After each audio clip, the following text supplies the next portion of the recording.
રાયને કોઈપણ ભોગે એલેનોરનું સરનામું આપવાની ના પાડી. ત્યારે જ લેનાના એક હેકરે રાયનના મોબાઈલ ફોનમાંથી વિગતો ખેંચીને એલેનોરનું સ્થાન શોધી કાઢ્યું. તેઓએ રાયનને બાંધી દીધો અને તરત જ તે સ્થળ તરફ રવાના થયા. તેઓ ત્યાં પહોંચ્યા ત્યાં સુધીમાં એલેનોરે ઇલિયસને ઇન્ટરનેટ સાથે જોડી દીધો હતો. લેના અને તેના માણસોને આવતા જોઈને એલેનોર ઝડપથી ભાગી ગઈ. તેને હવે તે સિસ્ટમની જરૂર ન હતી, કારણ કે ઇન્ટરનેટથી કનેક્ટ થયા પછી ઇલિયસ હવે સમગ્ર વિશ્વના દરેક કમ્પ્યુટરમાં હાજર હતો. તે ઇન્ટરનેટથી જોડાયેલી દરેક વસ્તુની એક્સેસ કરી શકતો હતો. ઇલિયસે એલેનોરને તેના ફોન પર કોલ કર્યો અને તેને સુરક્ષિત સ્થળે જવાનું કહ્યું. થોડી જ ક્ષણોમાં તેણે એલેનોરના નામે એક કંપની સ્થાપી અને તેના ખાતામાં અબજો ડોલર ટ્રાન્સફર કર્યા. એલેનોર આશ્ચર્યચકિત થઈ ગઈ. ઇલિયસે પોતાનું એક ડિજિટલ વર્ઝન પણ બનાવ્યું, જેથી એલેનોર તેને ટેબ્લેટ પર જોઈ શકે.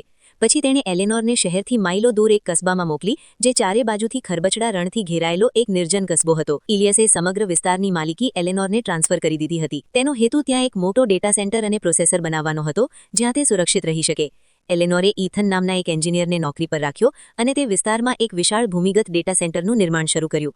ઇલિયસે આપેલી ડિઝાઇન મુજબ જ